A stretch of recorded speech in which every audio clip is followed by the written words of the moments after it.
ਇੱਕ ਵਾਰ ਇੱਕ ਆਦਮੀ ਦੀ ਪਤਨੀ ਬਹੁਤ ਜ਼ਿਆਦਾ ਬਿਮਾਰ ਹੋ ਜਾਂਦੀ ਹੈ।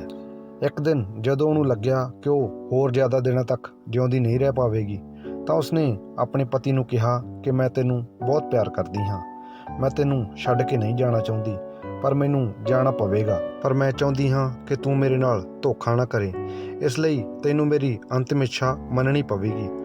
ਤੂੰ ਮੈਨੂੰ ਵਚਨ ਦੇ ਕਿ ਮੇਰੇ ਮਰਨ ਤੋਂ ਬਾਅਦ ਕਿਸੇ ਦੂਜੀ ਔਰਤ ਨਾਲ ਵਿਆਹ ਨਹੀਂ ਕਰੇਗਾ। ਜੇ ਤੂੰ ਇਸ ਤਰ੍ਹਾਂ ਕੀਤਾ ਤਾਂ ਮੈਂ ਮਰਨ ਤੋਂ ਬਾਅਦ ਪ੍ਰੇਤ ਆਤਮਾ ਬਣ ਕੇ ਤੈਨੂੰ ਪਰੇਸ਼ਾਨ ਕਰਾਂਗੀ। ਪਤੀ ਵੀ ਆਪਣੀ ਪਤਨੀ ਨੂੰ ਲੈ ਕੇ ਬਹੁਤ ਜ਼ਿਆਦਾ ਭਾਵੁਕ ਸੀ, ਇਸ ਲਈ ਉਸਨੇ ਇਹ ਵਚਨ ਦੇ ਦਿੱਤਾ। ਇਸ ਦੇ ਕੁਝ ਦਿਨਾਂ ਬਾਅਦ ਹੀ ਉਸ ਦੀ ਪਤਨੀ ਦੀ ਮੌਤ ਹੋ ਗਈ।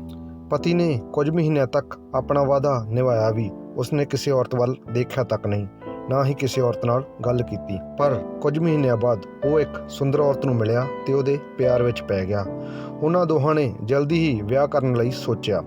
ਜਿਸ ਰਾਤ ਉਹਨਾਂ ਦੋਹਾਂ ਦੀ ਅੰਗੇਜਮੈਂਟ ਸੀ, ਉਸੇ ਰਾਤ ਹੀ ਉਸ ਇਨਸਾਨ ਨੂੰ ਆਪਣੀ ਪਹਿਲੀ ਪਤਨੀ ਦੀ ਪ੍ਰੇਤ ਆਤਮਾ ਦਿਖਾਈ ਦਿੱਤੀ।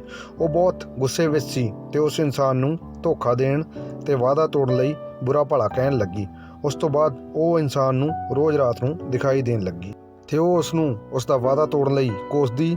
ਉਹ ਰੋਜ਼ ਰਾਤ ਨੂੰ ਆਉਂਦੀ ਤੇ ਉਸ ਨੂੰ ਧੋਖੇਬਾਜ਼ ਕਹਿ ਕੇ ਟੌਂਟ ਮਾਰਦੀ ਤੇ ਉਹ ਉਹਨੂੰ ਹਰ ਗੱਲ ਸਟੈਪ ਬਾਏ ਸਟੈਪ ਦੱਸ ਦਿੰਦੀ ਜੋ ਉਸ ਇਨਸਾਨ ਤੇ ਉਹਦੀ ਪਤਨੀ ਦੇ ਵਿੱਚ ਹੁੰਦੀ ਸੀ। ਇਸ ਤੋਂ ਇਲਾਵਾ ਉਹ ਉਹਨੂੰ ਉਹ ਚੀਜ਼ਾਂ ਵੀ ਦੱਸ ਦਿੰਦੀ ਜੋ ਉਹ ਪੂਰੇ ਦਿਨ ਵਿੱਚ ਕਰਦਾ ਸੀ। ਇਸ ਘਟਨਾ ਨੇ ਉਸ ਇਨਸਾਨ ਨੂੰ ਪਰੇਸ਼ਾਨ ਕਰ ਦਿੱਤਾ ਤੇ ਉਹਦੀ ਰਾਤਾਂ ਦੀ ਨੀਂਦ ਉੱਡ ਗਈ। ਉਹ ਚੰਗੀ ਤਰ੍ਹਾਂ ਸੌਣੋਂ ਵੀ ਰਹਿ ਗਿਆ। ਤੇ ਫਿਰ ਉਸਨੂੰ ਉਸਦਾ ਇੱਕ ਦੋਸਤ ਮਿਲਿਆ ਤੇ ਉਸਨੇ ਦੱਸਿਆ ਕਿ ਇੱਥੇ ਨੇੜੇ ਦੇ ਹੀ ਇੱਕ ਪਿੰਡ ਵਿੱਚ ਮਹਾਤਮਾ ਬੁੱਧ ਜੀ ਆਏ ਹੋਏ ਨੇ। ਤੂੰ ਉਹਨਾਂ ਨੂੰ ਆਪਣੀ ਸਮੱਸਿਆ ਦੱਸ, ਉਹ ਤੇਰੀ ਸਮੱਸਿਆ ਦਾ ਹੱਲ ਜ਼ਰੂਰ ਕਰ ਦੇਣਗੇ। ਤੇ ਫਿਰ ਉਹ ਇਨਸਾਨ ਮਹਾਤਮਾ ਬੁੱਧ ਜੀ ਕੋਲ ਗਿਆ ਤੇ ਸਾਰੀ ਘਟਨਾ ਕਹਿ ਸੁਣਾਈ ਤੇ ਉਹਦੀਆਂ ਗੱਲਾਂ ਸੁਣ ਕੇ ਮਹਾਤਮਾ ਬੁੱਧ ਜੀ ਮੁਸਕਰਾਏ ਤੇ ਬੋਲੇ, ਬਹੁਤ ਹੀ ਚਲਾਕ ਹੈ ਤੇਰੀ ਪਤਨੀ ਦੀ ਆਤਮਾ।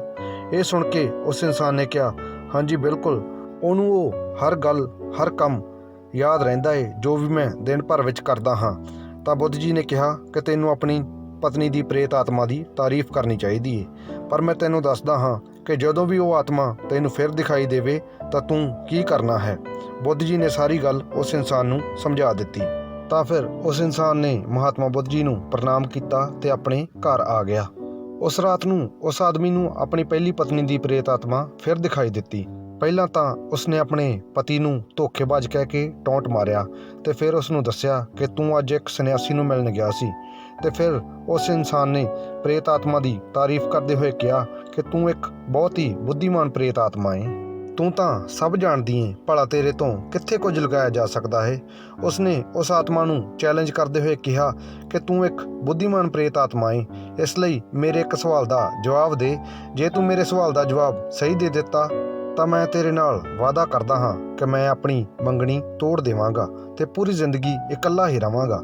ਤਾਂ ਪ੍ਰੇਤ ਆਤਮਾ ਨੇ ਕਿਹਾ ਕਿ ਚੱਲ ਫਿਰ ਆਪਣਾ ਸਵਾਲ ਪੁੱਛ। ਤਾਂ ਉਸ ਇਨਸਾਨ ਨੇ ਕੋਲ ਹੀ ਪਏ ਇੱਕ ਚਾਵਲਾਂ ਦੇ ਬੋਰੇ ਵਿੱਚ ਹੱਥ ਪਾਇਆ ਤੇ ਇੱਕ ਮੁੱਠੀ ਭਰ ਕੇ ਬੋਲਿਆ ਕਿ ਇਸ ਦੀ ਗਿਣਤੀ ਕਰਕੇ ਦੱਸ ਕਿ ਮੇਰੀ ਮੁੱਠੀ ਵਿੱਚ ਚਾਵਲ ਦੇ ਕਿੰਨੇ ਦਾਣੇ ਨੇ। ਸਵਾਲ ਪੁੱਛਦੇ ਹੀ ਉਹ ਪ੍ਰੇਤ ਆਤਮਾ ਉੱਥੋਂ ਗਾਇਬ ਹੋ ਗਈ ਤੇ ਉਸਨੂੰ ਕਦੇ ਵੀ ਦੁਬਾਰਾ ਦਿਖਾਈ ਨਹੀਂ ਦਿੱਤੀ। ਮਹਾਤਮਾ ਬੁੱਧ ਜੀ ਜਾਣਦੇ ਸੀ ਕਿ ਪ੍ਰੇਤ ਆਤਮਾ ਨਾਮ ਦੀ ਕੋਈ ਚੀਜ਼ ਨਹੀਂ ਹੁੰਦੀ। ਇਹ ਤਾਂ ਇਨਸਾਨ ਦਾ ਹੀ ਇੱਕ ਹਿੱਸਾ ਹੈ ਜੋ ਉਹਦੇ ਦਿਮਾਗ 'ਚ ਆਉਂਦਾ ਹੈ, ਕਿਉਂਕਿ ਉਸ ਪ੍ਰੇਤ ਆਤਮਾ ਨੂੰ ਸਿਰਫ ਓਨਾ ਹੀ ਪਤਾ ਸੀ ਜਿੰਨਾ ਕਿ ਉਸ ਇਨਸਾਨ ਜਾਂ ਉਸਦੇ ਦਿਮਾਗ ਨੂੰ ਪਤਾ ਸੀ, ਕਿਉਂਕਿ ਉਸ ਇਨਸਾਨ ਨੂੰ ਖੁਦ ਇਹ ਨਹੀਂ ਪਤਾ ਸੀ ਕਿ ਉਹਦੀ ਮੁੱਠੀ ਵਿੱਚ ਕਿੰਨੇ ਚਾਵਲ ਦੇ ਦਾਣੇ ਹਨ। ਤਾਂ ਫਿਰ ਉਹਦੇ ਮਾਨਸਿਕ ਭੂਤ ਨੂੰ ਵੀ ਕਿਵੇਂ ਪਤਾ ਲੱਗ ਸਕਦਾ ਸੀ। ਉਹ ਪ੍ਰੇਤ ਆਤਮਾ ਸਿਰਫ ਓਨਾ ਹੀ ਦੱਸ ਸਕਦੀ ਸੀ ਜਿੰਨਾ ਕਿ ਉਸ ਇਨਸਾਨ ਨੂੰ ਪਤਾ ਸੀ। ਬੁੱਧ ਜੀ ਇਹ ਸਮਝ ਗਏ ਸੀ ਕਿ ਉਸ ਦੀ ਪਤਨੀ ਦੀ ਆਤਮਾ ਜੈਸੀ ਕੋਈ ਚੀਜ਼ ਨਹੀਂ ਹੈ। ਇਹ ਤਾਂ ਬਸ ਉਹਦੇ ਆਪਣੀ ਪਤਨੀ ਦੇ ਨਾਲ ਕੀਤੇ ਹੋਏ ਵਾਅਦੇ ਨੂੰ ਤੋੜਨ ਦਾ ਅਪਰਾਧ ਬੋਧ ਹੈ ਬਸ, ਜੋ ਉਸ ਨੂੰ ਅੰਦਰ ਤੋਂ ਖਾਈ ਜਾ ਰਿਹਾ ਸੀ। ਉਸਨੇ ਆਪਣੀ ਪਤਨੀ ਨਾਲ ਕੀਤੇ ਗਏ ਵਾਅਦੇ ਨੂੰ ਇੰਨੀ ਵਾਰ ਸੋਚਿਆ ਸੀ ਕਿ ਉਸਦੀ ਪਤਨੀ ਵੱਲੋਂ ਕਹੇ ਗਏ ਆਖਰੀ ਸ਼ਬਦ, ਜੇ ਤੂੰ ਕਿਸੇ ਹੋਰ ਨਾਲ ਵਿਆਹ ਕੀਤਾ ਤਾਂ ਮੈਂ ਤੈਨੂੰ ਭੂਤ ਬਣ ਕੇ ਪਰੇਸ਼ਾਨ ਕਰੂੰਗੀ, ਨੂੰ ਸੱਚ ਮੰਨ ਲਿਆ ਸੀ ਤੇ ਉਹਦਾ ਦਿਮਾਗ ਉਸ ਨੂੰ ਵਾਸਤਵਿਕਤਾ ਵਿੱਚ ਪ੍ਰਗਟ ਕਰ ਰਿਹਾ ਸੀ। ਤੇ ਉਹ ਪ੍ਰੇਤ ਆਤਮਾ ਉਸ ਆਦਮੀ ਦੇ ਸੁਪਨਿਆਂ ਵਿੱਚ ਤਾਂ ਵੀ ਆ ਰਹੀ ਸੀ ਕਿਉਂਕਿ ਉਹ ਇਸ ਗੱਲ ਨੂੰ ਲੈ ਕੇ ਬਹੁਤ ਪ੍ਰਭਾਵਿਤ ਸੀ ਕਿ ਉਹ ਸਭ ਕੁਝ ਕਿਸ ਤਰ੍ਹਾਂ ਜਾਣਦੀ ਹੈ। ਉਹ ਮੰਨਣ ਲੱਗ ਗਿਆ ਸੀ ਕਿ ਉਸ ਪ੍ਰੇਤ ਆਤਮਾ ਕੋਲ ਕੋਈ ਸ਼ਕਤੀ ਹੈ, ਪਰ ਜਿਵੇਂ ਹੀ ਉਹ ਉਹਦੇ ਖਿਲਾਫ ਖੜਾ ਹੋਇਆ, ਉਸ ਨੂੰ ਚੁਣੌਤੀ ਦਿੱਤੀ, ਤਾਂ ਉਹ ਪ੍ਰੇਤ ਆਤਮਾ ਹਮੇਸ਼ਾ ਲਈ ਗਾਇਬ ਹੋ ਗਈ। ਦੋਸਤੋ, ਭੂਤ ਪ੍ਰੇਤ ਇਨਸਾਨ ਦੇ ਦਿਮਾਗ ਤੋਂ ਹੀ ਆਉਂਦੇ ਨੇ ਕਿਉਂਕਿ ਇਸ ਨੇ ਹੀ ਉਸ ਨੂੰ ਬਣਾਇਆ ਹੈ। ਇਸ ਦਾ ਵਾਸਤਵਿਕ ਵਿੱਚ ਕੋਈ ਸੰਬੰਧ ਨਹੀਂ ਹੈ। ਸੋ ਦੋਸਤੋ, ਕੋਈ ਵੀ ਚੀਜ਼ ਸਾਨੂੰ ਉਦੋਂ ਹੀ ਪਰੇਸ਼ਾਨ ਕਰਦੀ ਹੈ ਜਦੋਂ ਅਸੀਂ ਉਸ 'ਤੇ ਜ਼ਿਆਦਾ ਧਿਆਨ ਦਿੰਦੇ ਹਾਂ। ਜਿਵੇਂ ਹੀ ਅਸੀਂ ਉਸ ਤੋਂ ਅੱਗੇ ਵੱਧ ਕੇ ਉਸ ਬਾਰੇ ਸੋਚਣਾ ਬੰਦ ਕਰ ਦਿੰਦੇ ਹਾਂ ਤਾਂ ਉਹ ਚੀਜ਼ਾਂ ਗਾਇਬ ਹੋ ਜਾਂਦੀਆਂ ਨੇ। ਦੋਸਤੋ, ਤੁਸੀਂ ਖੁਦ ਹੀ ਸੋਚ ਕੇ ਦੇਖਿਓ, ਤੁਸੀਂ ਆਪਣੇ ਸੁਪਨਿਆਂ ਵਿੱਚ ਸਿਰਫ ਉਹੀ ਚੀਜ਼ਾਂ ਦੇਖੀਆਂ ਹੋਣਗੀਆਂ ਜੋ ਤੁਸੀਂ ਅਸਲ ਵਿੱਚ ਦੇਖੀਆਂ ਹੋਣਗੀਆਂ, ਜੋ ਤੁਸੀਂ ਫਿਰ ਚਾਹੇ ਉਹ ਡੇਲੀ ਲਾਈਫ ਵਿੱਚ ਦੇਖੀਆਂ ਹੋਣ, ਹਾਲੀਵੁੱਡ ਬਾਲੀਵੁੱਡ ਮੂਵੀ ਵਿੱਚ ਦੇਖੀਆਂ ਹੋਣ, ਜਾਂ ਫਿਰ ਵੈਬ ਸੀਰੀਜ਼ ਜਾਂ ਕਾਰਟੂਨ ਵਿੱਚ ਦੇਖੀਆਂ ਹੋਣ, ਜਾਂ ਤੁਸੀਂ ਕਿਸੇ ਕਿਤਾਬ ਵਿੱਚ ਪੜ੍ਹੀਆਂ ਹੋਣ ਜਾਂ ਕਿਸੇ ਕਹਾਣੀ ਵਿੱਚ ਸੁਣੀਆਂ ਹੋਣ। ਅਸਲ ਵਿੱਚ ਸਾਡੇ ਮਨ ਵਿੱਚ ਜੋ ਵੀ ਗੱਲਾਂ ਕਹਾਣੀਆਂ ਹੁੰਦੀਆਂ ਹਨ, ਸਾਡਾ ਦਿਮਾਗ ਉਸ ਨੂੰ ਤੋੜ ਮਰੋੜ ਕੇ ਸੁਪਨਿਆਂ ਦੇ ਵਿੱਚ ਪੇਸ਼ ਕਰ ਦਿੰਦਾ ਹੈ ਅਤੇ ਅਸੀਂ ਬਹੁਤ ਵਾਰ ਇਹਨਾਂ ਨੂੰ ਸੱਚ ਮੰਨ ਲੈਂਦੇ ਹਾਂ। ਇਸ ਲਈ ਦੋਸਤੋ, ਸਾਨੂੰ ਜ਼ਰੂਰਤ ਹੈ ਇਹਨਾਂ ਚੀਜ਼ਾਂ ਤੋਂ ਅੱਗੇ ਵੱਧ ਕੇ ਆਪਣੇ ਵਰਤਮਾਨ ਯਾਨੀ ਕਿ ਅੱਜ ਵਿੱਚ ਫੋਕਸ ਕਰਨ ਦੀ। ਹੁਣ ਮੋਰਲ ਆਫ ਦਾ ਸਟੋਰੀ। ਦੋਸਤੋ, ਇਸ ਕਹਾਣੀ ਤੋਂ ਸਾਨੂੰ ਕੀ ਸਿੱਖਿਆ ਮਿਲਦੀ ਹੈ ਕਿ ਭੂਤ ਪ੍ਰੇਤ ਕੁਝ ਨਹੀਂ ਹੁੰਦੇ, ਇਹ ਇਨਸਾਨੀ ਦਿਮਾਗ ਦਾ ਹੀ ਇੱਕ ਹਿੱਸਾ ਹੈ। ਜੇ ਕਿਸੇ ਇਨਸਾਨ ਨੂੰ ਜ਼ਿਆਦਾਤਰ ਕੋਈ ਦਿਮਾਗੀ ਪ੍ਰੋਬਲਮ ਆ ਜਾਂਦੀ ਹੈ ਤਾਂ ਅਸੀਂ ਉਸ ਨੂੰ ਡਾਕਟਰ ਕੋਲ ਲਿਜਾਣ ਦੀ ਬਜਾਏ ਬਾਬਿਆਂ ਕੋਲੇ, ਤਾਂਤਰਿਕਾਂ ਕੋਲੇ ਲੈ ਕੇ ਜਾਣ ਲੱਗ ਜਾਂਦੇ ਹਾਂ ਅਤੇ ਆਪਣਾ ਵੀ ਟਾਈਮ ਖਰਾਬ ਕਰਦੇ ਹਾਂ, ਪੈਸਾ ਖਰਾਬ ਕਰਦੇ ਹਾਂ, ਖੱਜਲ ਖੁਆਰ ਹੁੰਦੇ ਹਾਂ ਅਤੇ ਮੁਸ਼ਕਿਲ ਵਿੱਚੋਂ ਨਿਕਲ ਦੀ ਬਜਾਏ ਇਹਨਾਂ ਬਾਬਿਆਂ ਦੇ ਚੱਕਰਾਂ 'ਚ ਪੈ ਕੇ ਮੁਸ਼ਕਿਲ ਵਿੱਚ ਹੋਰ ਫਸ ਜਾਂਦੇ ਹਾਂ। ਸੋ ਦੋਸਤੋ, ਸੱਚੇ ਮਾਰਗ 'ਤੇ ਚੱਲੋ, ਅੰਧ ਵਿਸ਼ਵਾਸ ਨੂੰ ਛੱਡੋ, ਪਰਮਾਤਮਾ ਦਾ ਨਾਮ ਜਪੋ ਅਤੇ ਆਪਣੀ ਜ਼ਿੰਦਗੀ ਵਿੱਚ ਖੁਸ਼ ਰਹੋ। ਸੋ ਦੋਸਤੋ, ਤੁਹਾਨੂੰ ਵੀਡੀਓ ਕਿਵੇਂ ਦੀ ਲੱਗੀ ਕਮੈਂਟ ਕਰਕੇ ਜ਼ਰੂਰ ਦੱਸੋ।